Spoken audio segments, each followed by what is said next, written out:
The second half of 10.1, when we're graphing quadratics, is talking about the role of A and what the axis of symmetry and the roots are. So now that we know how to graph it with a table, which is 10.1a, we're going to do some other things with it and talk about some of the other parts of the parabola.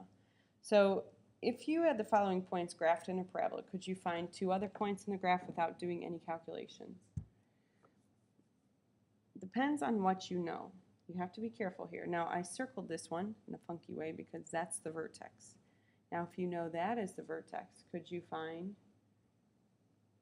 two other points in the parabola? That's the vertex. Then this should probably be one of the points and this one the other, so that when you connect them together you get a symmetrical curve or your parabola. All right. So the vertex is really the key in the parabola. It all surrounds the vertex. So in this case, the vertex is the point 1, 0. And we have an imaginary fold line that goes down the middle here. All right. And that is called the axis of symmetry. Symmetry means you could take that shape and fold it in half, like a heart. A heart is symmetrical. You could fold it in half and open it back up. It looks the same on both sides. So the axis of symmetry is the vertical line or the fold line that extends through the vertex. It goes through the center. It'd have to go through the center for you to be able to fold it in half and have it be the same on both sides. So the axis of symmetry for these parabolas, not in Algebra 2 when we start doing horizontal parabolas, but for these parabolas will always be a vertical line. And if we think back to when we were writing equations of lines, a vertical line is always going to be x equals something. We don't know what that is. Depends on the parabola.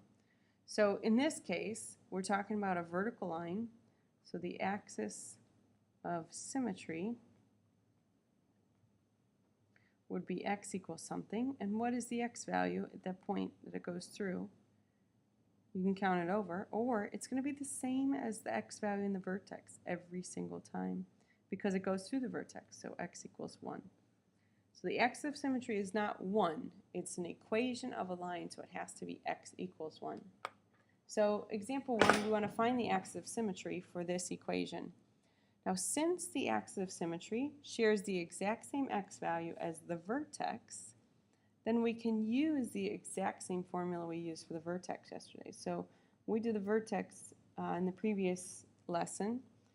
The x value was x equals negative b over 2a. And you can do exactly the same thing for the axis of symmetry because they have the same exact x value. So negative b would be positive 6 over 2 times a, which would be negative 6, which gives us negative 1. So the axis of symmetry would be x equals negative 1, not just negative 1. It's an equation of a line, so it has to be a full equation. So that's the axis of symmetry, the imaginary fold line that goes through the vertex. And you can find the x value the same way as you do the vertex. The second thing we want to talk about is the role of A. A is this number here in the front. All right?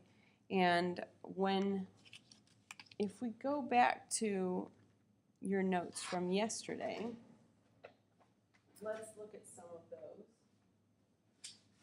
and see what happened on these two. A is this number here. Now A was a positive 2 on this one, and it opened up. All right. In this graph, oops, it was negative, technically a negative 1. We wrote it here. And it opens down. So that's one of the things that A will do. A will tell us what direction it opens. So the role of A, right? If A is positive, then the parabola opens up. If, oh, sorry, There we go. If A is positive, then the parabola opens up. If A is negative, then it opens down.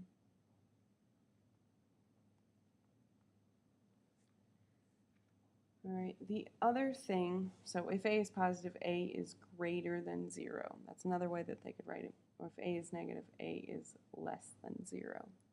I wanted to show you one other thing that A will affect. These parabolas, this one is a little skinnier than this one. This one opens up wider, a little bit faster. So A will also affect how narrow it is. And actually what happens is the bigger this number is, the skinnier it will get. All right, so that's another thing to keep in mind. We'll talk about that more later. Now the roots of a quadratic function,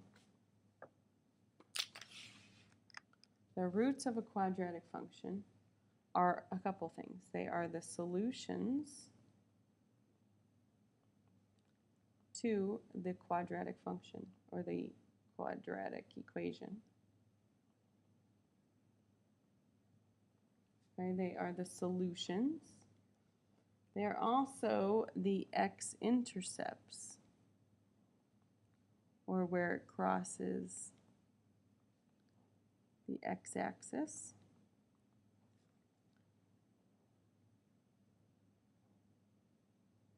So it tells us a whole lot. Now we spent all of chapter 9 finding the solutions of a quadratic equation fact by factoring, where we did x such that x equals 2 and negative 6, something like that. Okay. Some other things that we know. Now the x-intercept we've talked about in previous chapters. That's again where it's going to cross the x-axis.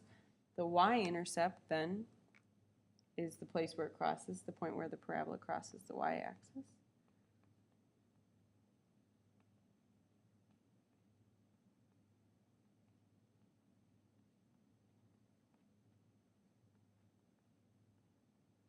Okay. So some things that we know about that. If it crosses the x-axis at the x-intercept, that would be, that means the y would be 0 at that point. So it would be some number and 0. But for the y-intercept, the x would have to be 0. So it's going to be 0 and some number. We don't know what that is. Oops. 0 and some y value.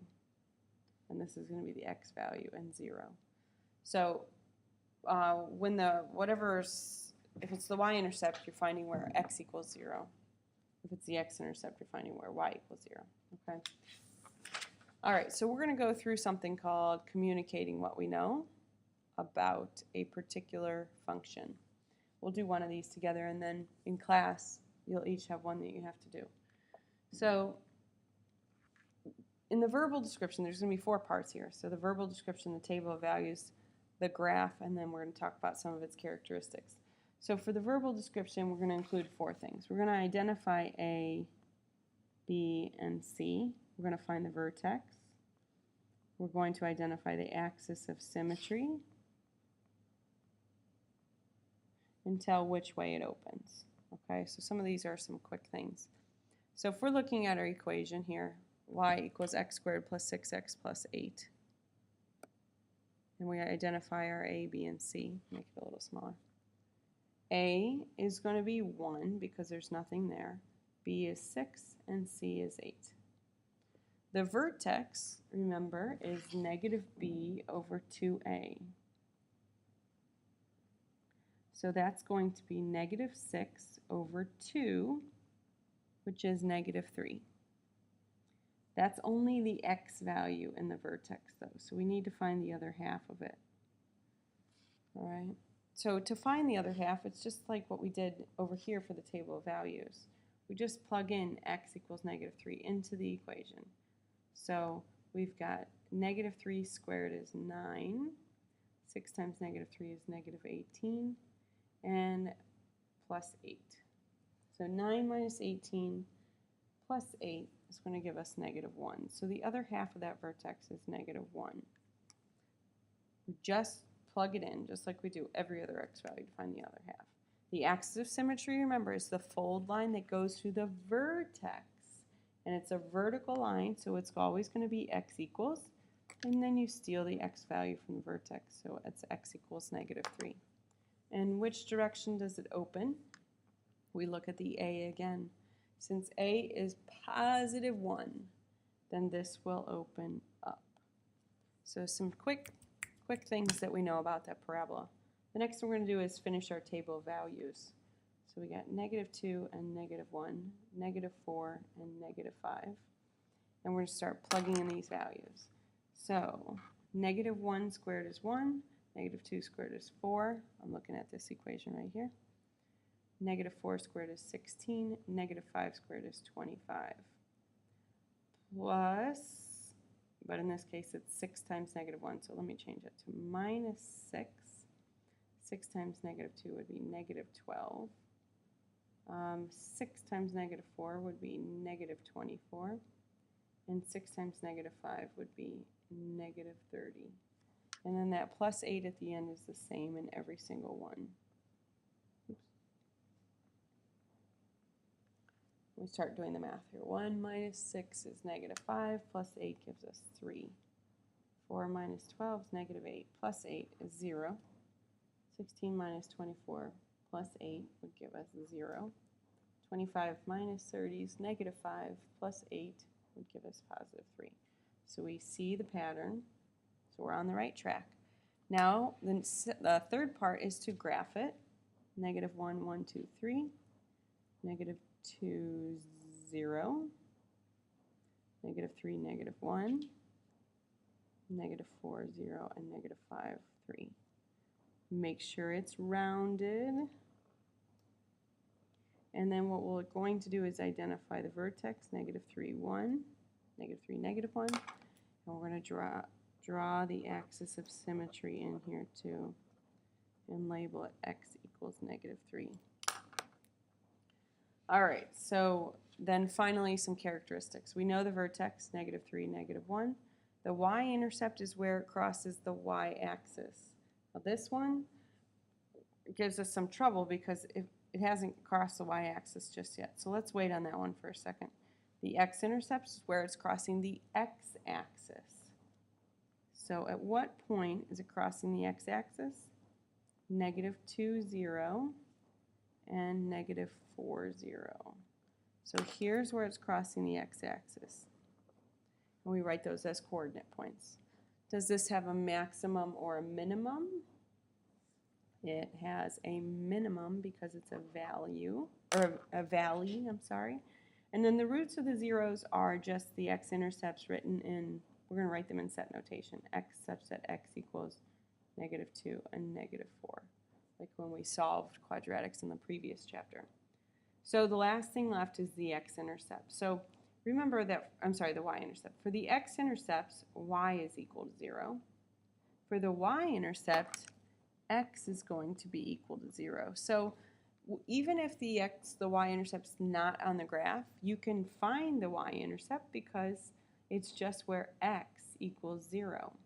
So if we plug in x equals 0 into this equation, we get 0 plus 0 plus 8.